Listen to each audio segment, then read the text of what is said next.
Därför att det är ett sånt sällsynt vedervärdigt system. Att på grund av människors hudfärg döma dem till en mycket sämre tillvaro. Och det är en skam för världen så länge detta består. Ja, det är mord på Sveavägen. Det var en slakt. Och det var en slaktare. Det var en bödel som visste precis vad han ville. Han blev inte skjuten som statsminister. Han blev skjuten som privatperson. Polisen säger att mordet av allt att döma var mycket noga planlagt. Och alla personer med walkie-talkies på varsin sida om Sveavägen som man hörde liksom. Jag trodde att man i mordutredningar alltid gjorde bandade förhör med de väsentliga personerna som har funnits på platsen och som är viktiga. Makalöst ointresse. Och det är klart att man försöker liksom suggerera sig fram till att få ihop bilderna om hon nu var säker på att det var dem, så vill man ju få det att överensstämma med sitt eget vittnesmål. När sanningen om det här kommer fram så kommer det svenska samhället att förändras i grunden. Sydafrika, vilket jag personligen tycker är ett ganska intressant uppslag med tanke på att det är en ganska konkret motivbild. Det pratas mycket om Sydafrika och det är flera personer som har tagit kontakt med oss och haft intressanta synpunkter på det här uppslaget. Fick Craig veta att Palme var nyckelpersonen i att ena sydafrikanska anti-apartheidrörelsen. Det var min tanke och det har jag trott allt sedan dess. I förra delen tog vi upp kopplingen med båten som Peter Castleton och Craig Williamson ägde ihop. Vi tog även upp hur dessa två tidigare vänner sedan gick skilda vägar, där den ena till och med beordrade ett mord på den andra för att han visste för mycket. Detta säger väldigt mycket om vad som hände mellan olika regimföreträdare efter att regimen gick bakåt. Det är i sammanhanget viktigt att förstå hur väl begravt Kreta-spåret är. Det här är det viktigaste. Så länge som den kopplingen mot Sydafrika har varit bortstädad, har det varit svårt att få ner sydafrikanerna på Sveavägen. Hur skulle de ha vetat om att paret Palme skulle ha gått denna väg hem? Även fast mötesscenariot varit på tal i så många år, självklart eftersom det finns konkreta vittnesuppgifter som belägger det, så har det varit lätt att vifta bort, eftersom ingen har kunnat förklara vem paret mötte i så fall, och varför. När Palmeskinutredningen gör allt vad de kan, med att till och med tillverka en efterföljande gärningsman, genom Mårtens fiktiva vittnesmål på mordnatten, så blir det såklart lättare att utgå ifrån att personen paret mött skulle ha varit gärningsmannen. Problemet blir då, varför inte Lisbeth säger något om mötet. Hoppas ni ser mönstret i att just Theo, en person som paret Palme känner, en person som Olof hade en vänskapsrelation med, som absolut inte går att missförstå, när man ser alla bilder på dem i Grekland, faktiskt skulle kunna vara den personen som vittnen så paret samtalar med och har trevligt med. Det öppnar upp otroliga möjligheter för att nysta upp förklaringarna kring vad som faktiskt hände på Sveavägen. Det var även det vi lyfte i förra avsnittet, när det finns en otrolig sammanhållning och hyllande av Olof Palme fortfarande i byn på Kreta, som till och med öppnade ett museum förra året, med hedrande bilder på Olof och Theo, trots att vi i Sverige, avslöjande inte får reda på någonting om det, i den så kallade mainstream-media. I denna del kommer vi att fortsätta att följa den sydafrikanska kopplingen via Kreta. Då dyker såklart frågan upp, hur får vi Theo till Sveavägen? Vilka belägg finns det för att Theo var där på mordkvällen, att det var just han som pratade med paret Palme utanför Dekorima? Även om vi nu har varit på ett långt besök i Sydafrika, när vi nu har försökt lyfta blicken för att förstå övergripande sammanhang och bakomliggande motivbilder, så vill jag vara otroligt tydlig med att hela utredningen som ligger till grund för alla avslöjanden på denna kanal kommer ur kunskapen om vittnespsykologi. Det är otroligt viktiga detaljer som en person med rätt kunskap kan använda för att nysta upp ett helt avgörande sammanhang. Det var precis så allt började för mig. Med konkreta detaljer i en utsaga och enligt vittnespsykologiska metoder handlar om att grundligt värdera om en utsaga är sann, så kan man analysera innehållet i utsagan. Finns det då, bland annat detaljer som är väldigt avvikande, men ändå väldigt rimliga i kontexten det nämns, så kan det styrka att en utsaga är sann. För att bli mer konkret, med ett viktigt exempel, så är den avvikande detaljen om att vittnet Anders Björkman säger att Lisbeth har sagt något på ett utländskt språk otroligt viktig. Varför skulle Björkman säga eller komma på en sådan sak om det inte var sant? Men framförallt, med en mörkläggande Palmeskenutredning, varför skulle de komma på en sådan avvikande uppgift? Eller kanske ännu mer avslöjande, varför är det aldrig någon som har frågat eller försökt ta reda på vad Björkman egentligen hörde? Vilket språk det handlade om? Har de spelat upp olika meningar på olika språk för Björkman för att försöka utreda denna uppgiften? Det är här som uppgiften blir intressant, rent vittnespsykologiskt. Som jag tidigare redovisat, får man då sätta sig in i Björkman som person, titta på vad han arbetar med, hur gammal han är, för att förstå att det rimligen inte kan röra sig om engelska, vilket många personer vid denna tidpunkt kände väl till i Sverige. Så om det inte var engelska, vad finns det då för språk som Lisbeth kunde ha sagt något på, i just denna situation, i denna kontext? När man väl gräver fram att Lisbeth var den som i första hand tog hand om pojkarna och inte reste så mycket med Olof i hans tjänst, så blir såklart just de resorna till Kreta en mycket intressant ledtråd. När man får se bilder på hur Lisbeth och Antosa verkligen är kärvänliga, finns det för mig inte längre några tvivel om vilket språk som Lisbeth skulle kunna ha uttryckt något på, i något sammanhang. Även om det bara rörde sig om nivån av olika hälsningsfraser eller ett jätti. Som är varför på grekiska. Det blir också i denna kontext mycket avslöjande att om nu Lisbeth faktiskt sagt detta i just denna situation, i denna kontext, efter att de mött en person, så är det väl väldigt naturligt att anledningen är att personen pratade just detta utländska språk som Lisbeth kunde, och då rimligen pratat eller hört 15 meter tidigare. Det var verkligen så här det började för mig att utreda vittnesförhören vid själva mordplatsen. Det är alltså konkreta uppgifter, från det närmaste vittnet till själva mordet, som lämnar dessa uppgifter, som Palmeskenutredningen avslöjande aldrig ens utreder. För att inte repetera allt i utredningsarbetet igen, så handlade allt för mig om att jag senare hittade ett uppenbart fiktivt förhör med en grekisk man, som till och med blev uppsatt på ingångsanmälan, men som absolut inte ens var intressant att ta med till förhör i polishuset, för att han inte sett något. Då visste jag att det var en grekisk man, som var helt bortstädad från händelseförloppet. Med risk för att vara övertydlig, så var det långt före att jag förstod varför, och att det var just Theo det handlade om. På den tiden trodde jag faktiskt inte själv att jag skulle kunna gräva fram vem den grekiska mannen var, innan jag snubblade över Statstelevisionens reklamfilm för att tysta vittnen, dök upp på nätet.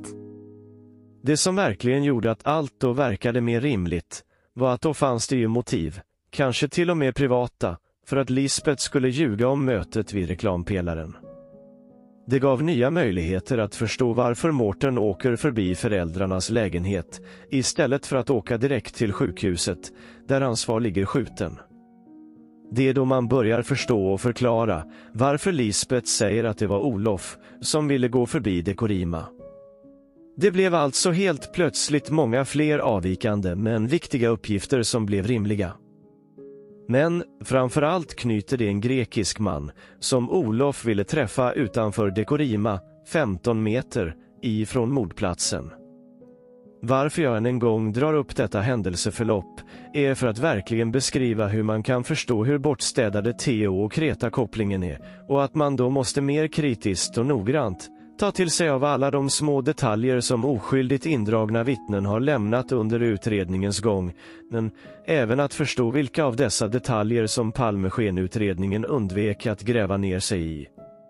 Det är nämligen så avslöjande för bakomliggande motivbilder. Det andra mycket konkreta belägget för att Theo var på Sveavägen på mordkvällen är att han befann sig vid biografen Grand redan innan paret Palme gick på biofilmen Bröderna Mozart. Det är nämligen så fantastiskt att vi där råkade ha ett mycket viktigt vittne i Birgitta Wennerling. Det är en så konkret uppgift, ett sådant konkret visuellt stärkande belägg, så det går inte att bara vifta bort. När jag väl hittade Theo föll såklart alla andra bitar på plats. Men det var vid jämförelsen med Birgittas skiss som jag visste att det här kommer aldrig gå att vifta bort. Det är därför som denna bild varit med i alla mina videos, redan från början.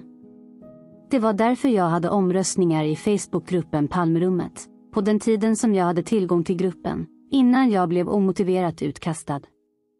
Jag kan redogöra lite kort för den medvetna och stegvisa omröstningen jag hade, så förstår ni att jag länge har försökt få alla att förstå hur avgörande denna del är, och hur jag, nästan som, genom ett vetenskapligt experiment, försökte samla reaktioner på jämförelsen, och hur pinsamma många av de bortförklaringarna var.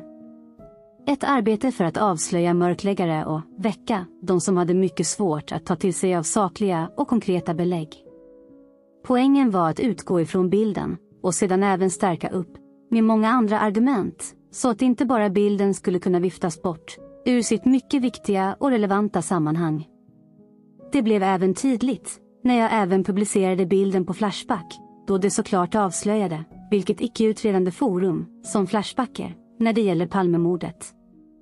Men, det gav en tydlig bekräftelse på hur poddens expert, Johan Jean, MOP-spanaren, fortsätter att ge sig på, och vifta bort, de som har verkliga och konkreta belägg från Sveavägen. Hoppas ni kan ta till er av mitt pedagogiska sätt, kring uppgifterna om Theo. Så i min första omröstning, när jag ville börja lite försiktigt, frågade jag bara om likheten med bilden och skissen.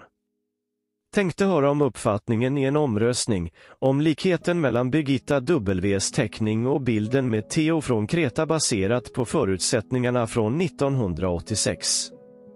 Svaren var indelade i 5 alternativ, i en Likert-skala, som gick från mycket likt till inte alls likt. Exempel på resultat kan ni se på denna bild. Den andra frågan handlade om hur väl Theo i videon stämde in på vittnet Birgitta Wennelings tidiga beskrivning i frågan. Tänkte höra om uppfattningen i en omröstning, om likheten mellan Birgitta W:s tidiga beskrivning av grandmannen och bilderna och videos, baserat på förutsättningarna från 1986. Birgittas beskrivning från 11 mars 86. Birgitta W beskriver mannen så som icke-kurd, sjuk stirrande blick, spänt intryck, smal, något över 175 cm lång, mörk med blek hy samt djupt liggande ögon.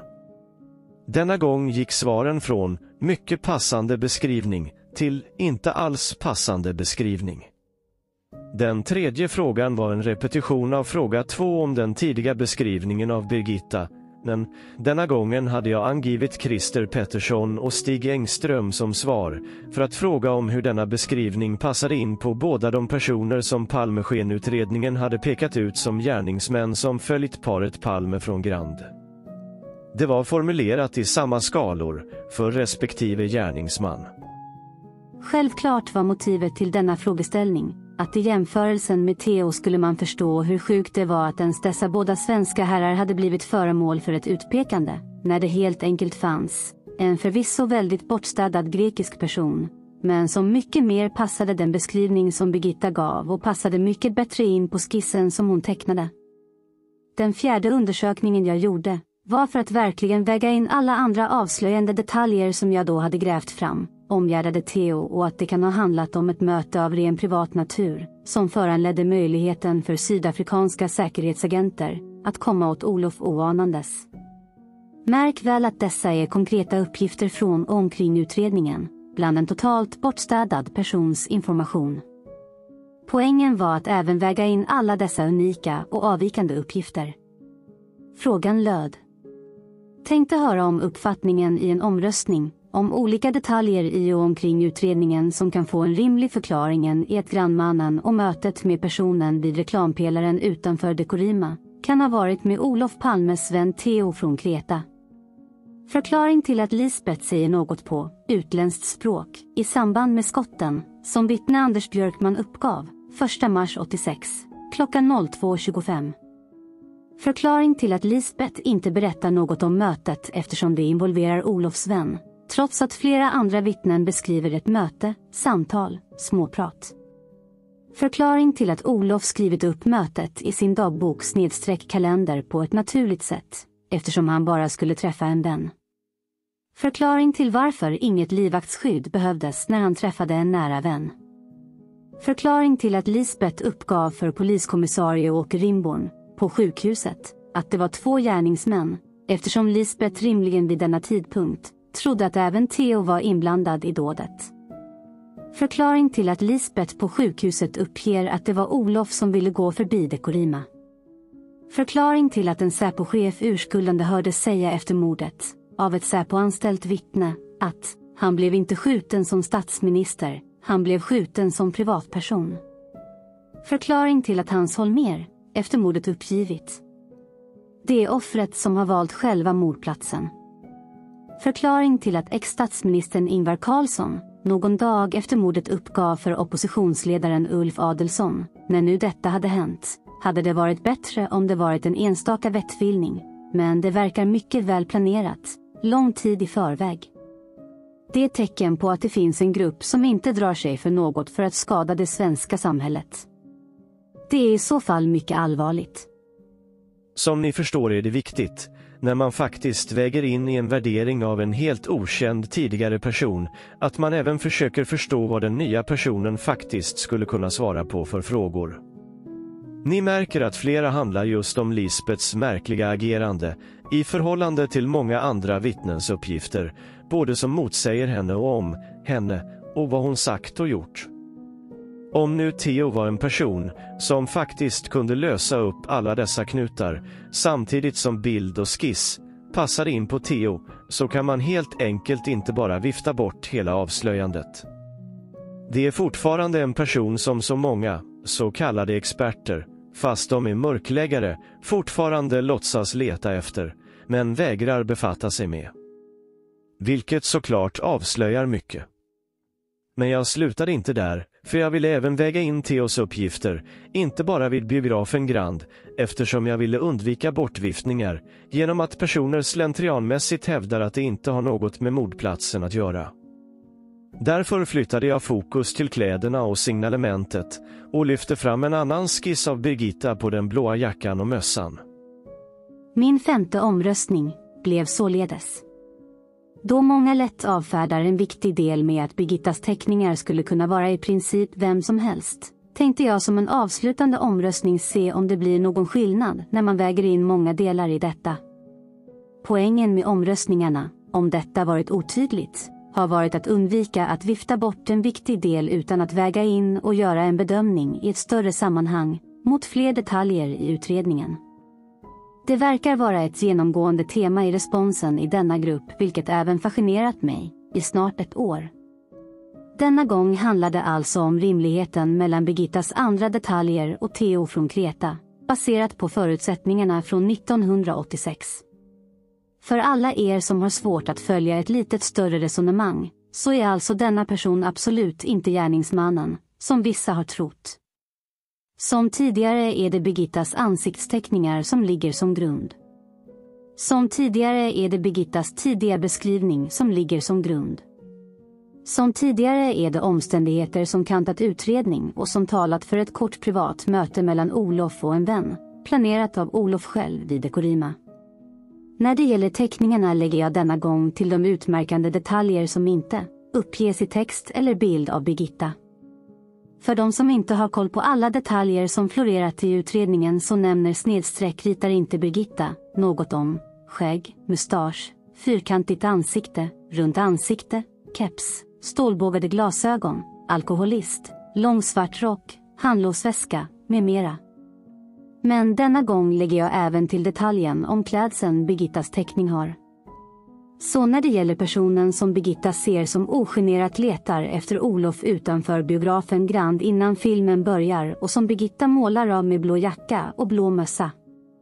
Hur stor sannolikhet är det att det är samma person som vittne Nicola Fauci ser följa paret med blå jacka, den personen som vittne Nicola tycker ser för gammal ut för att vara livvakt?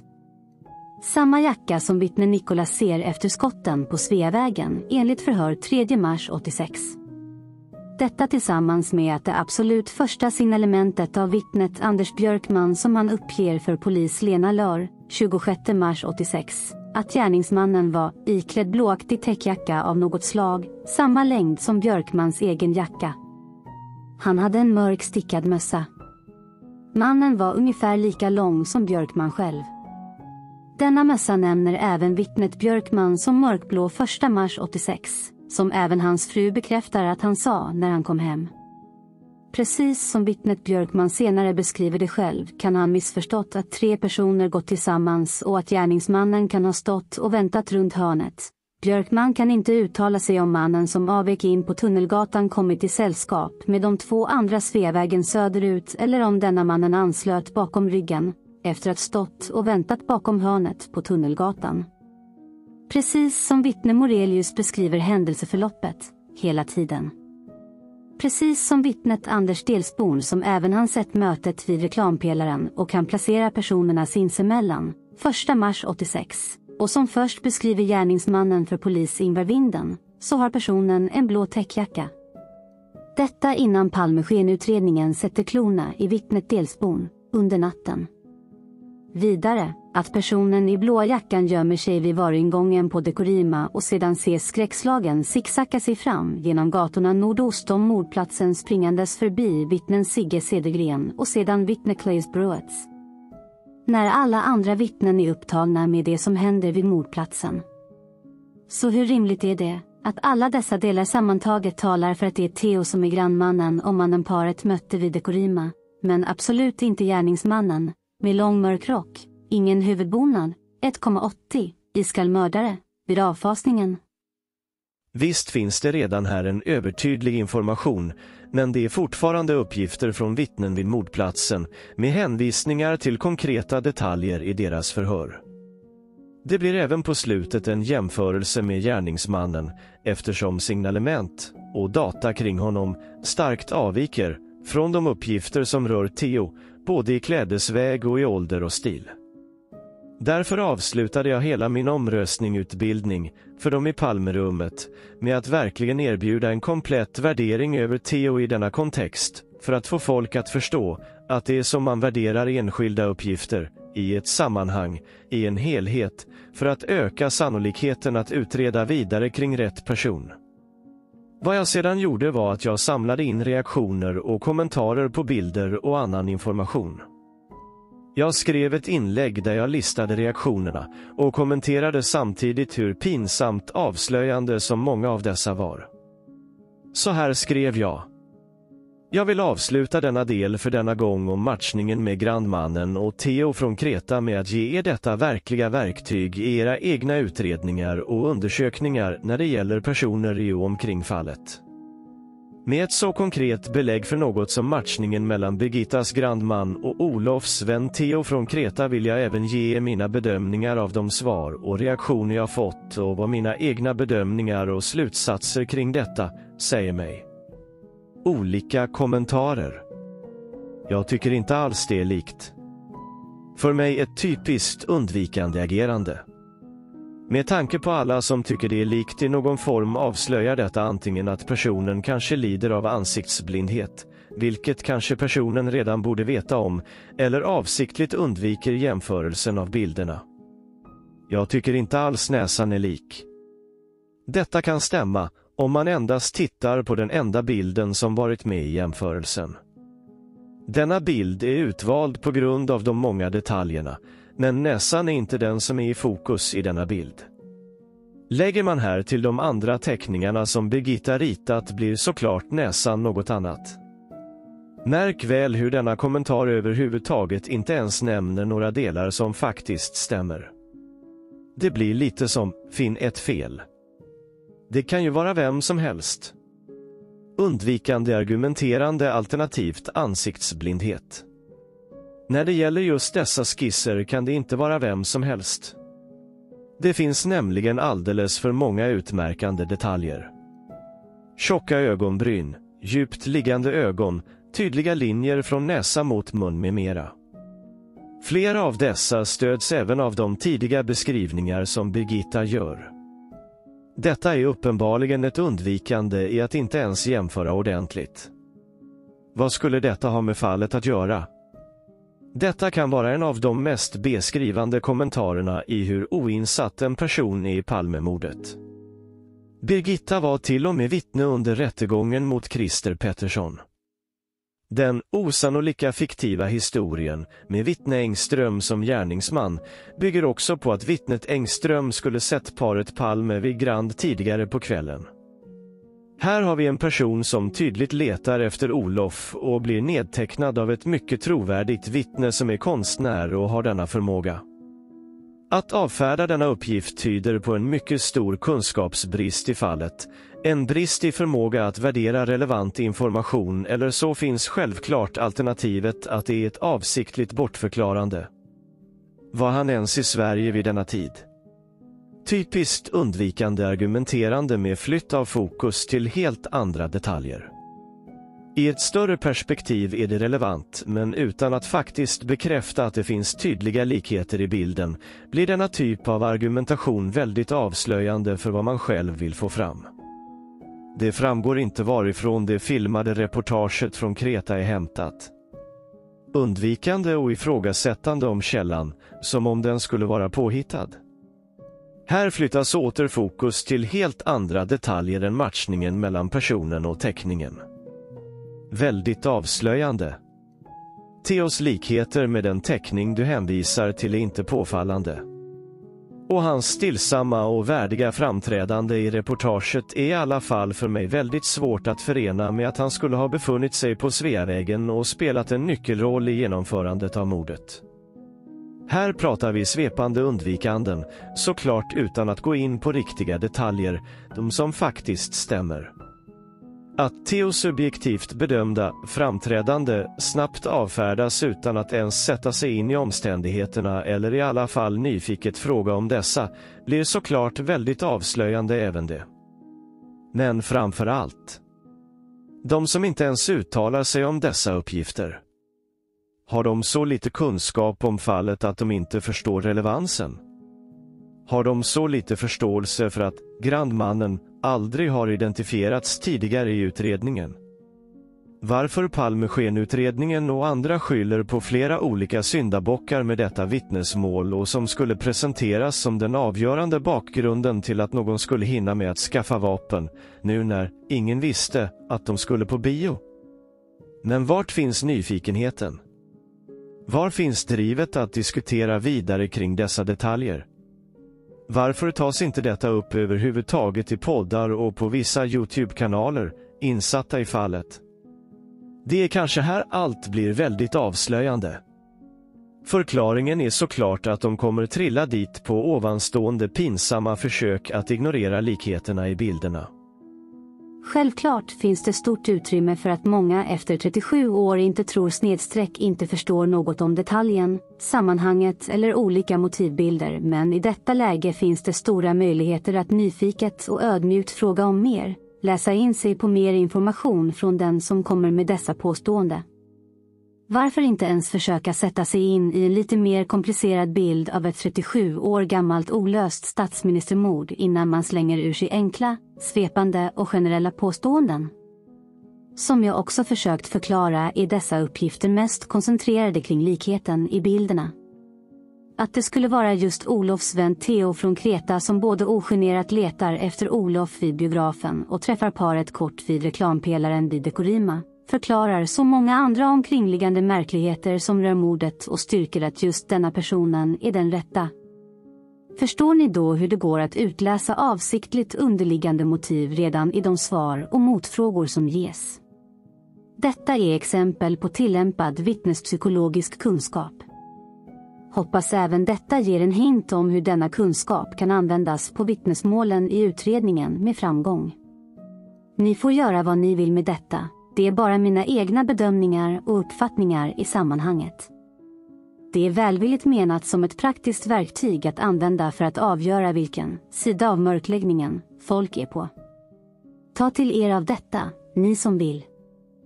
Min stora, i mitt tycke, pedagogiska poäng och förfarande, som jag gjorde i Palmerummet, var att jag ville förmedla kunskapen i hur man väger in viktiga avvikande detaljer i ett sammanhang där de faktiskt ger möjlighet att i förlängningen svara på fler andra utestående frågor som omgärdar utredningen. Det är som man vrider och vänder på uppgifter för att utveckla och fortsätta gräva vidare i vad som styrker uppgifterna. I detta fall är det så otroligt avgörande och konkret därför att det finns både uppgifter och en fantastisk skiss att jämföra med. Det går alltså inte att inte ha en uppfattning om bilden på Theo och grandmannen.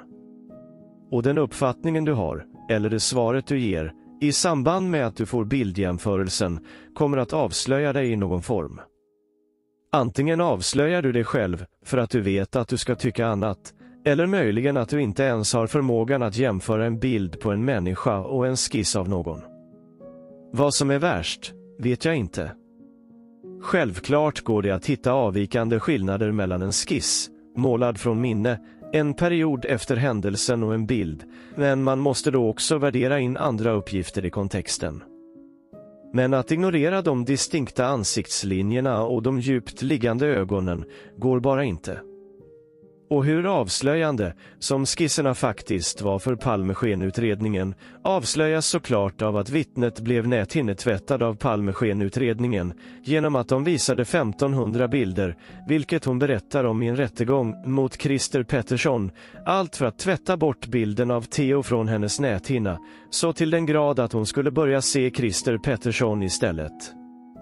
Hela detta avslöjande förfarande är ett komplett rättsövergrepp från Palmeskenutredningen. Man får inte visa så många bilder för ett vittne.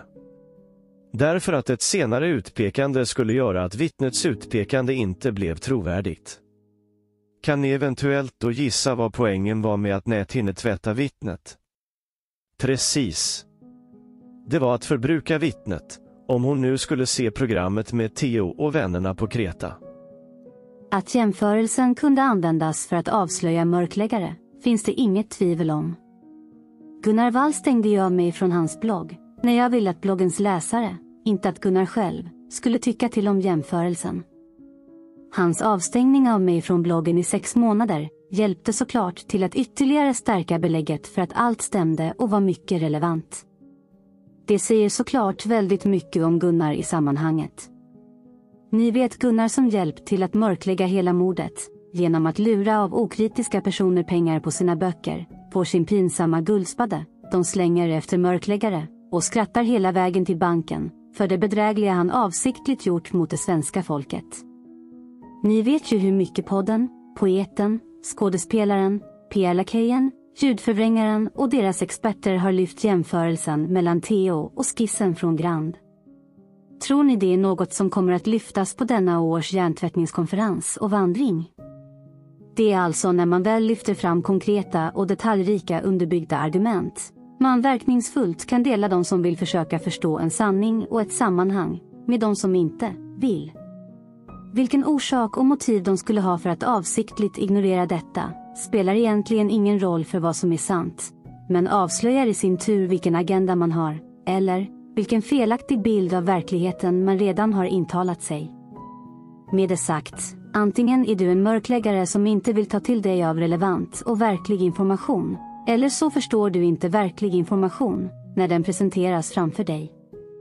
Det finns nämligen ingen annan förklaring än att det var Olof Palmes vän Theo som paret Palme mötte vid annonsspelaren. Det finns ingen annan gärningsman än Anthony White som iskallt slaktade vår statsminister 15 meter senare.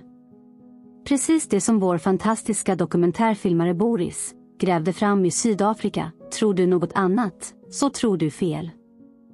Det är även här, hur svårt det än kan vara att ta till sig, som de allra viktigaste beläggen finns för att det var en väldigt stor mörkläggning som till och med statsmedia i första hand, men även annan media, som bidrog med desinformation tidigt.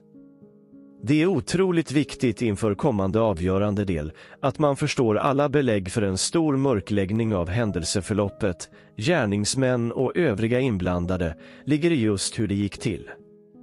Alltså hur man faktiskt lyckades. Fantombilden var nämligen något som skavde länge under den första tiden i utredningen. Jag förstod inte varför de verkligen försökte visa upp en bild med drag av den verkliga gärningsmannen, om de nu ville mörklägga mordet. Varför välja en bild som var en stund senare och längre ifrån mordplatsen, om de nu ville använda Engströms märkliga lögner om att gärningsmannen sprang upp för trapporna till åsen när det var Engström som gjorde det? Sedan, de märkliga bilderna på polisen som de finska flickorna stötte på vid mordplatsen och som sedan visades upp i tv vid mer än ett tillfälle. Både utanför Rosenbad och vid mordplatsen. Vi har även mannen med sotarmössan som redan syntes på bilder på mordkvällen och sedan på olika bilder vid mordplatsen, ståendes på olika ställen vid olika tidpunkter. Men fortfarande syntes han i bild. Att just detta grepp från statstelevisionen fungerade, till viss del, det vet vi. Eftersom vittnet Anki Robrandt hörde av sig till utredningen efter att hon sett mannen med sotarmössan på tv-nyheterna. Det var Anki som med sitt sällskap gick på Malmskillnadsgatan och blev påsprungen av mannen med sotarmössan när han sprang upp för trapporna. Det som hände med henne och hennes sällskaps uppgifter sedan blev att de flyttades till Regeringsgatan och förvanskades så pass att ingen längre förstod vad som egentligen hade hänt och vart det hade hänt. Ankning och uppgifter är de yttersta belägget för vad som faktiskt hände med vittnens uppgifter när de blivit inlockade i utredningen efter statstelevisionens fruktansvärda grepp. För de som kommer ihåg, i den intervju med Anki som skedde innan hon gick bort, var hon mycket tydlig med att det var mycket skumt med utredningen. Jag har även lyft fram hur G.W. Persson, som har varit drivande i den här soppan sedan början, har antytt att det var Blatte som Anki skrek till mannen med sotarmössan, trots att det inte står i något av förhörsprotokollen. De har alltså förvanskat uppgifterna för att det inte ska gå att lista ut vem det var. Det är alltså otroligt viktigt att förstå hur mycket delaktighet som media har spelat i hela mörkläggningen. Att även väga in detta som belägg, både för hur tidigt och hur mycket och stort som vi blev förda bakom ljuset av vårt styrande, ordningsmakten, men även den granskande journalismen som är satta att just granska makthavarna som har varit helt inblandade i mörkläggningen. Det är nämligen då man kan förstå alla de hängivna, engagerade privatspanare som oförtröttligt fortsatte att själva göra vad de kunde för att sanningen skulle komma fram. Självklart var det flera av dessa som gick vilse i jakten på sanningen, men hånet, utpekandet, är minst lika viktiga belägg som konkreta uppgifter i ett vittnesmål. Om man förstår hur stor hela mörkläggningen var. Det förklarar ju verkligen varför rikslarmet fördröjdes, varför någon lampa råkade vara trasig hos Statsradion. Hur uppgifter från polisen i den allra första tv-sändningen, redan timmar efter mordet, innehöll de korrekta uppgifterna från flera vittnen om att det var 2 män med mörka rockar som sågs springa in på Tunnelgatan med sydländskt utseende. Nu har vi redan redogjort för att den första som sprang var Engström, men att han inte ens tittade mot mordplatsen utan att han själv berättat för vittnet Jan Andersson att han hörde vad som hände. Poängen är dock att polisen redan konstaterat att just dessa uppgifter ansågs som osäkra. Att då inte ens ställa sig frågan varför polisen redan några timmar dömer ut flera vittnesuppgifter från mordplatsen som osäkra är det som är det felaktiga. Det avslöjar nämligen att man ville tysta ner sanningen om vad som hände vid mordplatsen. Att det var en ensam gärningsman som passade väldigt bra med den första utpekade syndabocken man bara en stund senare försökte sätta dit för mordet. Poängen är att det här är konkreta belägg för en mycket tidig mörkläggning av mordet.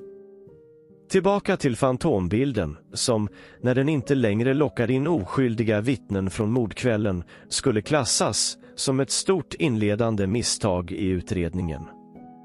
Det har ni alla hört. Men, som vi redan har gått igenom, det var en duktig tekniska. Det kom en maskin och duktig personal från NATO-högkvarteret i Wiesbaden snabbt dagarna efter mordet. Allt välarbetat och genomtänkt för att locka in och tysta vittnen. Hur denna person sedan tystades i samband med det kan man faktiskt förstå när man läser mellan raderna i vad hon själv säger i några olika sammanhang. En detalj som jag har väntat med att lyfta igen, som verkligen är relevant när det gäller Technerskan, är det som stod i Expressen-artikeln vi läste för ett par avsnitt sedan, när Expressen träffade Technerskan med anledning av Sydafrika och just den utpekade gärningsmannen Anthony White. Vi läser uppgifterna igen. Jag vill inte säga något förrän jag har träffat polisen på nytt, förklarade hon. Hon är rädd för repressalier och har aldrig framträtt med namn. Det här är jobbigt. Jag vill inte veta någonting just nu om den här mannen. Först ska jag tala med polisen. När mordet begicks februari 1986 var kvinnan bara 22 år, men redan en erkänt skicklig porträttecknare. Hon blev då polisens viktigaste vittne. Kvinnan mötte en springande man på smala gränd på väg mot Snickarbacken bara några minuter efter dödsskotten på Sveavägen. Precis när Technerskan och mannen möttes stannade han upp. Han tittade på henne i några sekunder och sprang flåsande vidare. Trots att mötet var kort fick kvinnan en bra uppfattning om mannens utseende. Med hjälp av hennes detaljerade uppgifter och tyska experter arbetades fantombilden fram. Den 6 mars 1986 var arbetet klart och bilden av mördaren visades. Förre chefen för Rikskriminalen, Tommy Lindström, var då mycket aktiv i spaningsarbetet. I 3 dagar hade han själv förhört Lisbeth Palme. Jag fick en klar bild av hur hon uppfattade mördaren. Och Lisbeths bild stämmer väl överens med både fantombilden och bilderna som nu publiceras på Anthony White. Jag gick igenom förhören nyligen, berättar han för Expressen. Likheten mellan White och fantombilden är oerhört tydlig. Ansiktsdragen är nästan på pricken lika. Som ni minns var Anthony White väldigt lik Technerskans bild, men Technerskan själv måste få höra med polisen först. Hon är rädd för repressalier. Hon ville inte säga någonting innan hon har pratat med polisen. Vad säger det egentligen? Har hon blivit hotad, tystad, eller är det bara polisen som får visa bilder för Technerskan? Saken är den att även blinda hönor ibland hittar ett korn, när Hedberg i sin bok berättar om när han kontaktade Technerskan. Vi läser i hans bok Oväntad vändning. När jag talade med Technerskans Sanna Törneman per telefon hösten 2011 svarade hon vänligt på mina frågor. Hon berättade att jag var den 16:e personen som kontaktat henne och att hon sedan mars 1986 hittills bara hade fått studera 3 foton. Hon gjorde ett förtroendefullt intryck på mig och berättade. Jag kunde konstatera att det inte var någon av dessa 3 män som stämde överens med mannen som jag såg. Hon sa att jag måste gå via Palmeutredarna om hon skulle studera och kommentera foton. Jag förstod givetvis detta men undrade om hon skulle kunna känna igen den mannen än idag. Hon svarade jakande och berättade för mig att hon även är fotograf med intresse för porträtt. Detta meddelade jag Palmegruppen och föreslog dem att visa henne bilder på Conny Larssons patient. Varför inte visa ett foto på honom från 1985, då patienten lär ha varit inskriven på kriminalvårdsanstalten Hall? Om hon kunde peka ut honom bland hundratals andra foton, vore det väl en stor framgång för utredningen. Därför blev jag minst sagt förvånad när jag på 30-årsdagen fick höra att Palmeutredarna på presskonferensen meddelade att fantombilden inte längre är aktuell. Man motiverade detta med att det hittills kommit in 8000 tips gällande bilden. Varför hade Törneman bara fått se 3 foton under de första 25 åren? Hur kan detta komma sig eftersom det tydligen rört sig om tusentals tips? I detta sammanhang springer fortfarande Hedberg runt och försöker få den enarmande mannen att fastna på olika vittnen, han som var Conny Larssons patient. Men det är i detaljerna som detta blir mycket intressant, ur flera aspekter. Ryggmärgsmässigt reagerar alltså Technerskan direkt mot Expressen med att det bara är via Palmeskenutredningen som hon tänker befatta sig med bilder på gärningsmän, vilket i och för sig normalt är viktigt i en normal polisutredning då man inte vill påverka vittnen som senare behövs vid utpekanden. Men gör gärna en jämförelse med vittnet Birgitta Wennerling som hade fått sett 1500 bilder för att tvätta bort hennes bild av Theo från Grand. Tecknerskan har alltså fått se 3 bilder av Palmeskenutredningen genom åren och hon kan bara konstatera att det inte varit någon av dem. Tror ni själva på fullt allvar att någon av dessa bilder är på gärningsmannen Anthony White? Självklart inte. Så här finns ännu en person som skulle kunna ta bort bladet från munnen och berätta om det var Anthony White hon såg på mordkvällen. Utredningen är ju faktiskt nedlagd. Är det tecknerskan som kanske kan öppna upp utredningen igen med ett sådant utpekande? Varför gör hon inte det? Precis som det Säpo-anställda vittnet som berättade att hon sett Anthony White i Säpos lokaler dagarna efter mordet. Jag menar att tecknerskans anonymitet och hänvisning till Palmeskenutredningen säger en hel del om hur det gick till när hon fick vara med och bidra bara dagarna efter mordet. Hennes fortsatta konstaterande att hon bara fått se 3 bilder under alla år och kallt konstaterar att det inte var någon av dessa säger en del om att hon själv tycker något inte står rätt till. Märk väl att hon fortfarande hävdar att hon skulle kunna känna igen mannen och lyfter till och med fram argumentet om porträtt. Men rimligen har hon fått sina instruktioner att det bara är Palmeskenutredningen som hon får kommentera och de kommer aldrig visa en bild på Anthony White för henne. Här är det bara själv bilda sig en uppfattning om hur likt Anthony White är fantombilden.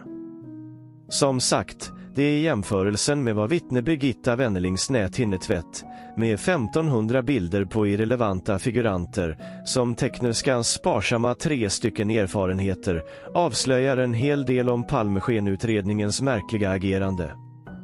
Jag passar även på att berömma Hedberg för själva uppgiften och de helt relevanta frågeställningarna i anslutning till det och kan bara beklaga vad som hände med honom efter detta. Så i en mörkläggande Palmeskenutredning behöver man verkligen lägga ett pussel, något utanför utredningen. Men ibland har man också sådan tur att man kan få den inifrån. Eftersom det var så länge sedan vi tog upp poliskommissarien Jerker Söderblom och hans helt avgörande, så behöver vi även i detta sammanhang försöka påminna om vilket otroligt viktigt PM som han författade. Det är nämligen ett otroligt belägg om man väl sätter sig in i den kontext som detta PM skrevs. Jag hoppas min fördjupning i detaljer och den stora poängen med att både försöka förstå personer, hur de är, vad de gör och säger, är väldigt beroende på vilken kontext det händer i. Kort handlar det om att inspektören Jerker redan tidigt blev satt att försöka hitta en koppling mellan PKK och materialet kring Palmemordet.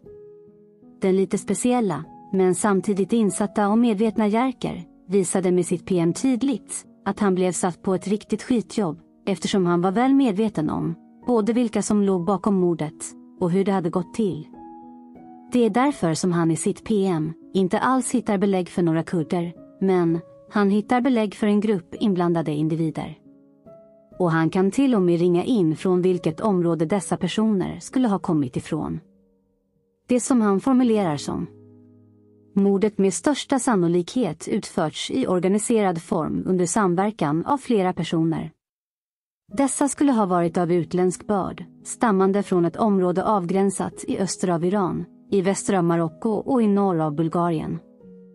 Med den kunskapen vi nu har av att det var Theo som paret Palme träffade vid reklampelaren, eventuellt om Antosa varit med på något hörn som kontaktperson, som Rian uppgav för Boris, så är det hur tydligt som helst att de övriga personerna kommer ifrån Sydafrika, eftersom det inte finns en sydlig gräns uppgiven i avgränsningen.